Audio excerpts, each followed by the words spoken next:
अस्सलाम वालेकुम dear candidates, Shabana नवाज़ तव्हांजे पंहिंजे चैनल में तव्हां सां मुखातिब आहियां। डियर कैंडिडेट्स, अॼु जो क्लास तव्हांजे तमामु घणे मैसेजिस कमेंट्स जे आधार ते ठाहियो वियो आहे, जंहिंमें तव्हां बार बार चओ पिया त मैडम तव्हां हिकिड़ो अहिड़ो क्लास ठाहियो जंहिंमें तव्हां ॿुधायो त मुख़्तलिफ़ दौरनि में कहिड़ा कहिड़ा अहम शाइर थी गुज़रिया ऐं कहिड़नि शाइरनि जो तालुक़ु कहिड़े दौर सां आहे। हीउ जेको क्लास आहे सब्जेक्ट स्पेशलिस्ट SST ऐं सिंधी में जेके कमीशन करे रहिया आहिनि उन्हनि जे लाइ तमामु लाभाइतो आहे। इन लाइ जो हिकु जामिया ॼाण आहे उहा हिकु क्लास में ॾिनी पई वञे। हिन क्लास खे ज़रूरु ॿुधंदा ऐं यकीनन हीअ क्लास तव्हांजे लाइ कारआमद साबित थींदो। वधूं था क्लास जे तरफ़। हाणे पहिरीं अचूं था सूमरनि जे दौर ते। सूमरनि जो दौरु पीर सदरुद्दीन शाह गुनान जो मशहूरु शाइर जंहिंखे बानीकार बि चयो वञे थो, 1290 खां वठी 409 1409 उन्हनि जो तालुक़ु सूमरनि जे दौर सां आहे। पीर नूरुद्दीन वफ़ात 1095 उन जी पैदाइश ते थोरी ॿ टे राया आहिनि, इन जे करे हिते न कई वई आहे। पर जीअं तव्हां शायदि कंफ्यूज़ बि थींदा हुजो जीअं गुनान जो पहिरियों शाइर चयो, पर तव्हां हिते बि ॾिसी सघो था त पीर नूरुद्दीन जी वफ़ात पीर सदरुद्दीन खां पहिरीं थी वई आहे। त यानी पीर नूरुद्दीन पहिरीं शाइर हुया गुनान जा, पर उरूज खे जेको गुनान खे उरूज ते पीर सदरुद्दीन शाह पहुचायो।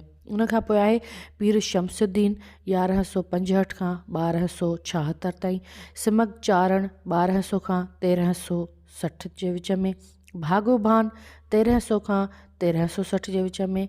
हान फ़कीर भेरियो शाह उनखां पोइ आहे त शाह हुसैन अप्लाई वफ़ात 1298। मुरखा शिखण माई जेका पहिरीं उन जी ॻीच जी मशहूरु शाइरा हुई, उन जी वफ़ात 1300 में। उनखां पोइ आहे सैयद बदरुद्दीन। समन जे दौर जा जेके मशहूरु शाइर आहिनि काज़ी कादन, ठीकु आहे, 1484 खां 1531 बैत जो शाइर आहे। उनखां शेख हमाद वफ़ात 1368। इसाक आहनगर वफ़ात 1502। मखदूम अहमद भट्टी वफ़ात 1528। मामूई फ़कीर जेके 7 ॼणा उन्हनि खे शाह साहिब बि पंहिंजे बैतनि में ॻायो आहे। तमामु अहम जेके आहिनि आहे हिन जो किसो आहे। उनखां पोइ आहे शेख पराड़ वफ़ात 1308। नूह होथियाणी वफ़ात 1399। पीर ताजुद्दीन शेख अब्दुल जबल चौहड़ वफ़ात 1504। उनखां पोइ आहे मामई देव। सैयद हैदर सनाई वफ़ात 1530। अरगुन तुरखान मुग़लनि जे दौर जा जेके मशहूरु शाइर हुआ सैयद अली सानी ठटवी 1486 खां 1573। आजो सत्योदिल वफ़ात 1569। दर्स इलाउद्दीन शेख लाद जो 1523 खां 1598 ताईं। उनखां पोइ जरकस फ़कीर शेख हुलो मखदूम नूह मशहूरु शख़्सियत आहिनि 1506 खां 1590 ताईं। सैयद अबू बकर लकियारी। शाह करीम बुलड़ियारो, इहो यादि करे छॾियो अगरि सभु शाइर नथा यादि कयो त। जीअं ॾिसो पीर सदरुद्दीन शाह सूमरनि जे दौर जो मशहूरु शाइर रहियो। काज़ी कादन समन जे दौर जो मशहूरु शाइर रहियो। शाह अब्दुल करीम बुलड़ियारो मुग़लनि जे दौर जो मशहूरु शाइर आहे।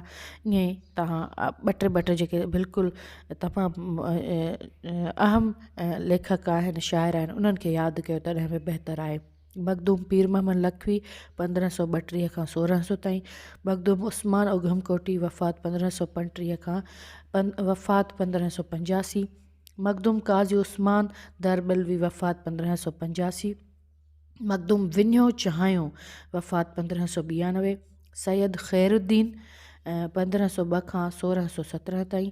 दादू दयाल 1544 खां 1603 ताईं। शाह लुत्फ़ुल्लाह क़ादरी पिणु हिकिड़ो वॾो नालो आहिनि 1611 खां 1669 ताईं।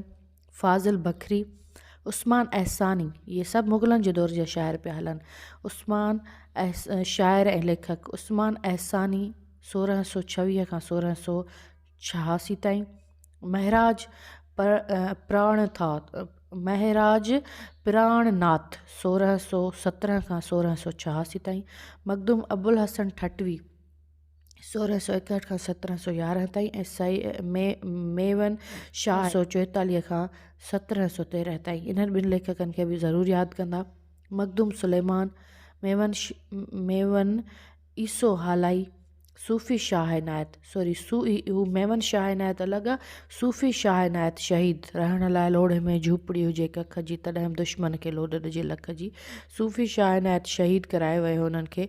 उहे 1656 खां 1711 धारे। यूसुफ सहतो, अहसान फ़क़ीर लांघा कलोड़नि जे दौर जा के मशहूरु शाइर ऐं आलम।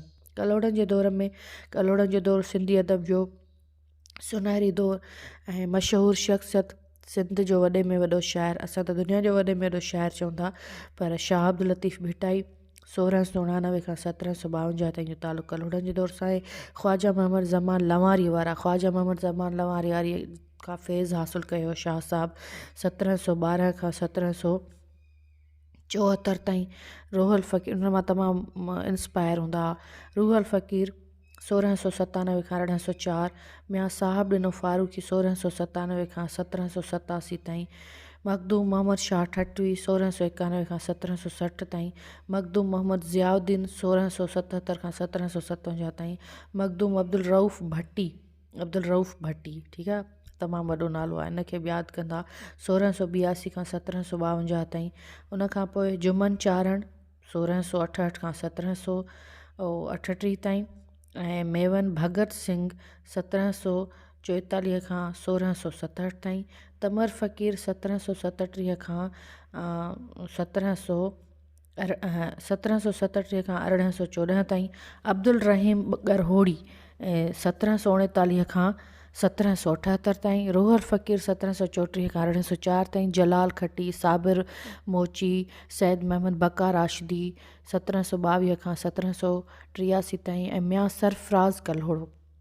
इहो बि ईंदो आहे त कहिड़े ऐं कल्होड़नि जे दौर जो कहिड़ो हुक्मरान हो जेको शाइर बि हो। ऐं सैद सरफराज़ ख़ान कल्होड़ो जी जेका मुनाजात आहे तमामु मशहूरु आहे। हुनखे जॾहिं जेल में क़ैद कयो वियो त उतां हुननि तमामु मशहूरु मुनाजात लिखियूं। मुनाजात जी सिन्फ़ ते तबाज़माई कई। उनखां पोइ आहे बिलाल शाह फ़क़ीर इनायतुल्लाह चोढो ऐं मियां ख़लील लाशारी सालह फ़क़ीर। उनखां पोइ आरिफ़ कल्होड़ो वफ़ात 1794। मियां छतन फ़क़ीर वफ़ात 1780। हाफ़िज़ आली टकराई वफ़ात 1779। नूर मोहम्मद ख़स्ता ग़ज़ल जो बहितरीनु शाइर आहिनि, ठीकु आहे, वफ़ात 1717 धारे। ऐं गुल मोहम्मद हालाई ऐं नूर मोहम्मद ख़स्ता, इहे ॿ नाला यादि कंदा त मां तव्हांखे पोइ ॿुधायां थी हिन जे बारे में वधीक। मिर्ज़ा तकी वफ़ात 1718 धारे। मुला अवैस शिकारपुरी वफ़ात 1720। फ़क़ीर अब्दुल्ला पली 1710 खां 1812। पीरो खटी, शेख हमर, पीराणो भंभरो। ऐं टालपुरनि जे दौर जा के मशहूरु शाइर। टालपुरनि जे दौर जो सचल सरमस्त आहे। मूंखां कंहिं पुछो त किथे अचे थो टालपुरनि जे दौर जो, किथे अचे थो मीरनि जे दौर जो, त सचल सरमस्त असल में कहिड़े दौर जा शाइर आहिनि, त बाबा टालपुर ऐं मीर साॻी ॻाल्हि। टालपुरनि जे दौर जा मशहूरु शाइर आहिनि। उनखां पोइ आहे त 1789 खां 1842 ताईं सचल सरमस्त आहिनि। फ़क़ीर नानक यूसुफ 1792 खां 1845। सामीअ जा सुलूक मशहूरु शाइरी आहे, मशहूरु शाइर आहिनि सामी। ऐं सिंध जी त्रिमूर्ति बि शाह सचल सामीअ खे चयो वेंदो आहे। ऐं सामीअ जो असली नालो छा आहे इहो तव्हां कमेंट में ज़रूरु ॿुधाईंदा। ऐं 1743 खां 1850 ताईं। सैद साबित अली शाह मरसे जा बानीकार 1740 खां 1810। हमल फ़क़ीर लिगारी 1815 खां 1878। ख़लीफ़ो गुल नबी 1776 खां 1863। आख़ूंद अज़ीज़ुल्लाह क़ुरान शरीफ़ जो तर्जुमो जिन कयो 1746 खां 1824। गुहराम फ़क़ीर जतोई 1710 खां 1850। पीर अली गौहर शाह असगर 1816 खां 1847। मोहम्मद सिद्दीक़ सुमरो 1857 खां 1848। मुराद फ़क़ीर 1743 खां 1796 ताईं। फ़तेह फ़क़ीर वफ़ात 1843। पीर मोहम्मद राशिद 1754 खां 1817 ताईं। सूफ़ी दिलपत 1777 खां 1841 ताईं। उनखां पोइ असां वटि कुझु ॿिया बि अहम नाला आहिनि। मोहम्मद अशरफ कामराणी, सैद ख़ैर शाह परदेसी हैदराबादी, सदरुद्दीन शाह ऐं मौलवी अहमद, आख़ुद महमद बच्चल, हफ़ीज़ तीवणो, मुला साहिब ॾिनो शिकारपुरी, ख़लीफ़ो करमुल्ला, मीर आरिफ़ नअमत, सूफ़ी बा यज़ीद, ठीकु आहे। ऐं उन खां पोइ आहे सुरहो फ़क़ीर, मीर शहदाद ख़ान, मीर नसीर ख़ान ऐं ख़लीफ़ो गुल मोहम्मद हालाई। ख़लीफ़ो गुल मोहम्मद हालाड़ी पहिरियों साहिब दीवान शाइर आहिनि। ठीकु आहे। हाणे अंग्रेज़नि जे दौर जा कुझु मशहूरु शाइर।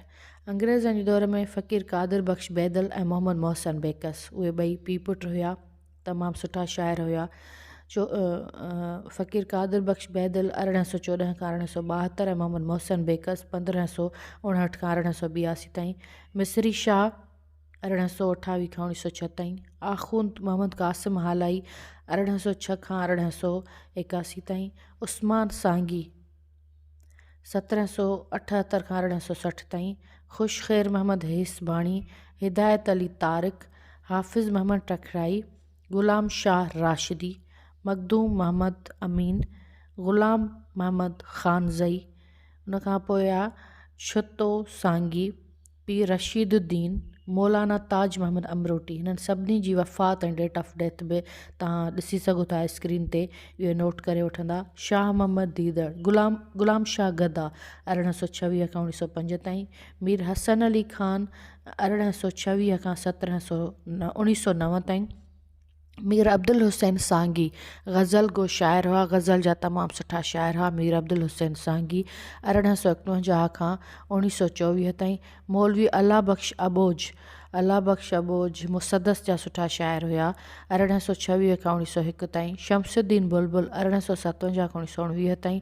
मौलवी अब्दुल गफ़ूर मफ़तून, मोहम्मद हाशिम मुख़लस ऐं हाफ़िज़ मोहम्मद हारून दिलगीर, हिदायतुल्लाह नजफ़ी, ग़ुलाम अहमद निज़ामी, जुमा ख़ान गरीब, हाजी मोहम्मद मखदूम ऐं Kishan Chand Bewas, one of the most famous personality Kishan Chand Bewas, जंहिंजो सिंधी अदब में तक़रीबन जो मां तव्हांखे ॿुधायो त पहिरियों जेको हमद आहे उहो किशन चंद बेवफ़ चवंदो आहे, 1885 खां 1947 ताईं। त हीअ हुयो अॼु जो क्लास। ऐं जेके सिंधी अदब सां या कमीशन सां चाह रखनि था उन्हनि जे लाइ त इहो हिकु ख़ज़ाने खां घटि न हूंदो, पर जेके नवां ॿुधंदड़ हूंदा थी सघे थो कंहिं हद ताईं उन्हनि खे तमामु डिफ़िकल्ट क्लास लॻो हुजे, पर ज़ाहिरी आहे बेटा कुझु हासिलु करण लाइ महिनत ज़रूरी आहे। सो शबाना नवाज़ ऑफिशियल सां जुड़ियल रहंदा ऐं इंशाअल्लाह ताला कंहिं इंफॉर्मेटिव क्लास सां गॾु रहंदासीं। चैनल खे सब्सक्राइब न कयो त सब्सक्राइब करे बेल आइकन जे बटन ते प्रेस करे ऐं नोटिफिकेशन ऑल खे क्लिक करणु न विसारींदा। पर ख़्यालु रखंदासीं। सलामत सां सलामत।